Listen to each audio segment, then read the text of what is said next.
So-called domestic violence cannot function as a practical money-making solution for organizations, including governments, to extract wealth from men at large unless legislation surrounding laws change. So much so that today's legislation creates what one can call male paper criminals. Paper criminals are not criminals at heart, but are rather trapped by so-called laws into appearing to be criminals to feed a very hungry machine.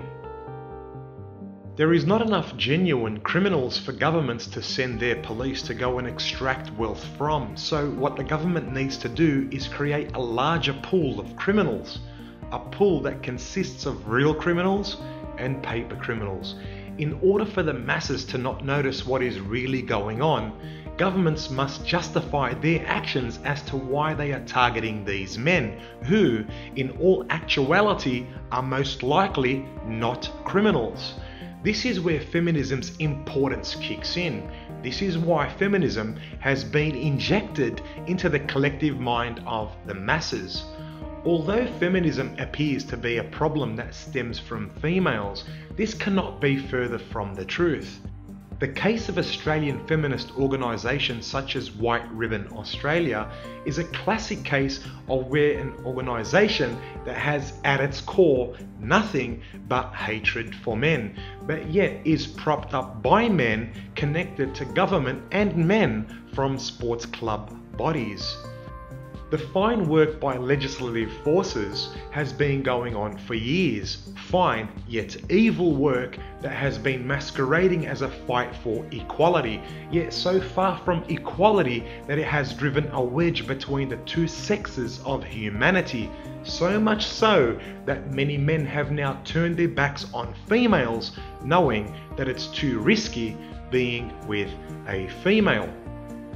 One can quite easily trace or track how much money is being generated by this feminist-induced domestic violence and see just how much money it does generate for government, or at least organisations that feed off of this wealth.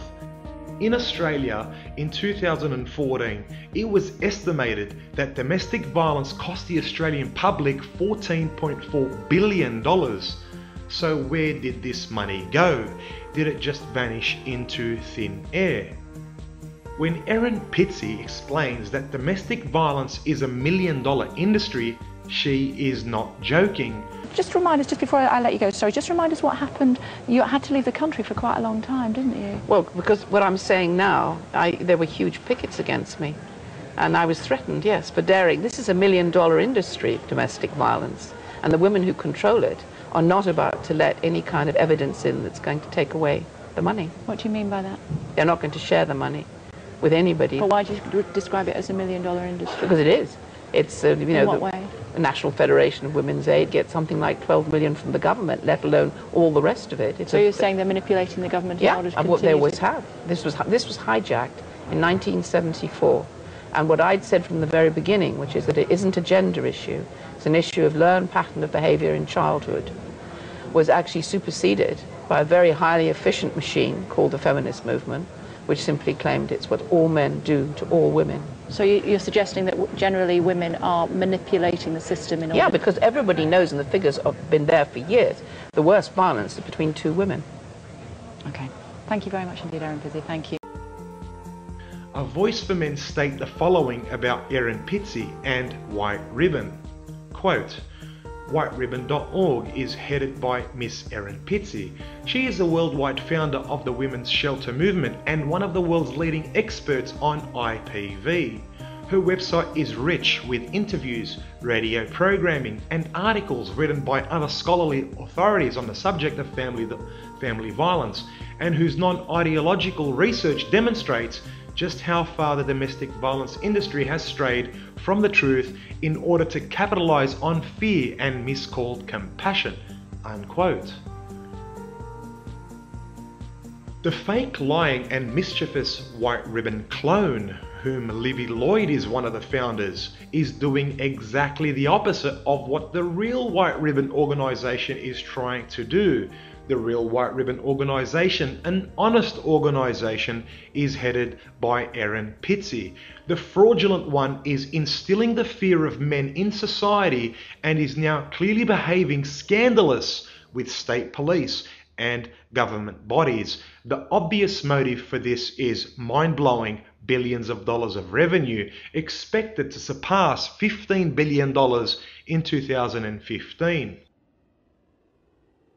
When figures like this are given to us, they are usually cloaked in a fashion that makes it appear to cost the public so much money. But where the money is going is never mentioned. In a recent Canterbury Bankstown Bulldogs article, it was disclosed as exactly that, as if it's some unfortunate thing that the public lose such large quantities of money. Yet, while stating such huge figures, the Canterbury Bankstown Bulldogs Rugby League Club will happily assist the fraudulent feminist organisation known as White Ribbon into plunging the dividing wedge between the two sexes by promoting false figures of domestic violence statistics, which are only empowering police to create more males who will end up becoming paper criminals. The fraudulent White Ribbon takes it a step further and states that in 2015 they expect that domestic violence will cost the Australian public over $15 billion. When one starts to understand the way this system is working and how feminism is actually a money-making mechanism, then one will realise that these criminals are actually rubbing their hands together only for the sake of profit. But why the need for paper criminals? Well, how do you increase the amount of crimes when one is aware that it is virtually impossible to do so with current laws and legislation? The answer to this is that legislation must be changed and twisted, even if it becomes cruelly unfair towards men. Legislation must be changed to enable the police to be able to actively arrest, charge and implicate a male of something, whether it be real or not, whether it be committed or not. But then, how do you justify such disgusting actions by the police and even government bodies for that matter? This is the key importance of feminism. This is where feminism enters the equation. As long as feminism is painting males with a stereotype that depicts males as violent creatures from hell, and as long as organisations such as White Ribbon keep projecting false statistics, where at the forefront of their campaign they have placed male drones to do their dirty work, the public is going to see a need for these unfair, harsher laws and punishments for men. Harsher laws that create paper criminals, thereby increasing the amount of money that is drawn into the domestic violence pool of money. In certain domestic violence events, a male may get lucky because he has damning evidence that he committed no crime. Rather, it was the female that committed a crime. But legislation is that demented that it will still provide the female so-called victim status with an apprehended domestic violence order against the man that is falsely accused, whereby the police will also add into the ADVO that his children are also protected persons. This is how sick it has become. Feminism was never about females being victims. When one wants to discover the truth regarding domestic violence, specifically the gender dynamics in domestic violence, one can easily go to powerful sources that provide this intel that are always readily available. This information in Australia is provided by the Australian Bureau of Statistics. If any organisation or even government body has information that it is dishing out to the public en masse, and that information does not add up when compared to government-sourced information, especially when it is so vastly in conflict with that information, then something extremely sinister is going on.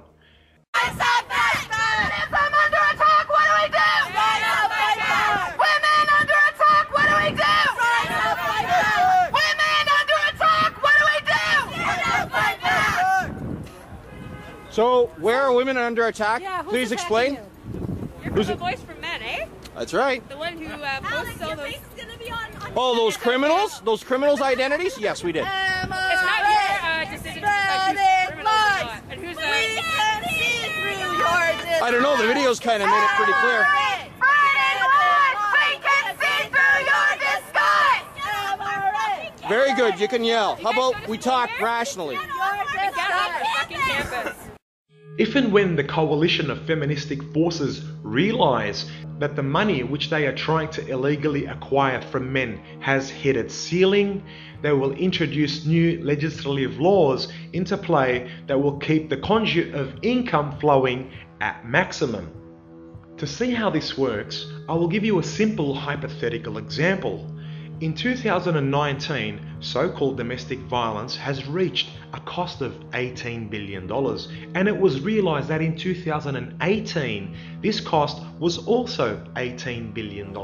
So, for 2 consecutive years, the so-called cost of domestic violence was the same. In the eyes of the coalition of feministic forces, this is not a good thing. They want to keep increasing the figures. Yes, they will claim that they want to do the exact opposite, but do not fall for this lie.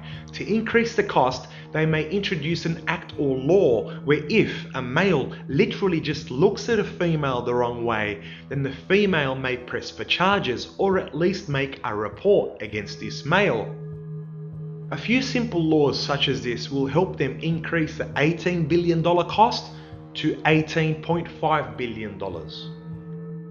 Why do you think there are so many domestic violence laws that don't make sense out there in the first place? There are other gains to be made by this money-making program or mechanism called feminism. By creating a surplus of paper criminals, police forces are left short of staff. Just a few years ago, the majority of police officers were male, but not every male wants to be a police officer. The surplus calls for more officers to satisfy the need for work that involves apprehension, documents, patrols, and even basic office duties as a result of paper criminals that is caused by stupendous feministic legislation. The simplest solution for this is to employ more police officers from the pool of available females that wish to be officers. The bar for physical attributes to becoming a police officer is brought down to allow females to become police officers, making it easy to fulfill the positions required. But what gain is there in creating more jobs in a field such as policing? The simple answer is taxes. Some of our tax money goes to debt. Our debt is ever increasing, and at the time of putting this presentation together, the Australian debt is currently $371 billion. Our new Australian debt ceiling is $500 billion, and we are approaching this debt ceiling very fast. Any taxes that are collected can be thrown into paying this debt to slow down the process of this debt, but obviously at the cost of men's lives, health, and well-being. The introduction of females not only into the police force, but the workforce in general, is beneficial for a country and can slow down its process of inevitable collapse, especially due to the fact that the monetary system is a fiat-based system. Throughout history, fiat monetary systems had a workforce that was predominantly male and only lasted for an average of 27 years. With the introduction of females into the workforce, the expected average of 27 years may be extended significantly. There are further gains that can be made by having twisted statistics based on lies that make men appear to be monsters, especially for feminist organisations. But these gains are purely for sole individuals or companies that request grants in the form of huge sums of money from government. What many people fail to realise is that government is not some machine made out of steel or some computer that cannot be corrupted. But government is rather made up of people that are easily corruptible, especially when lucrative amounts of money is involved. When the figures are in the hundreds of thousands or even millions of dollars, then there is a lot of money to go around for a small selected few.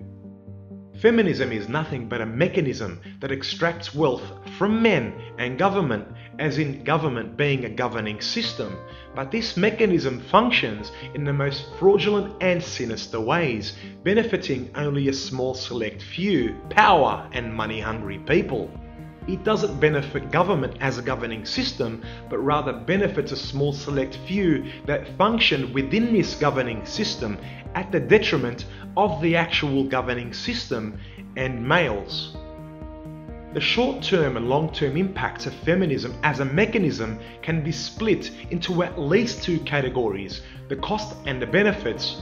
The costs can be simply put as the detrimental effects that it has had upon men from many perspectives: health, financial, social and psychological, and government as well from a single unit, governing system point of view.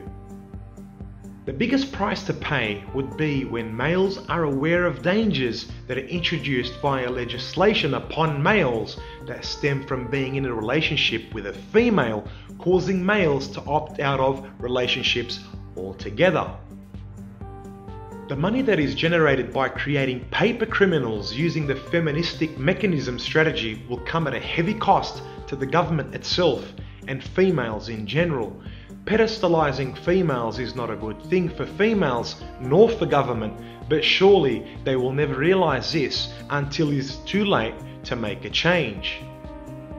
The feminism mechanism has, for the first time in modern history, allowed males to see the true nature of not only females, but even the nature of government itself. Just the approval of this mechanism to function in our modern society is enough to show men the pathetic low value that these two, females and government, have given men.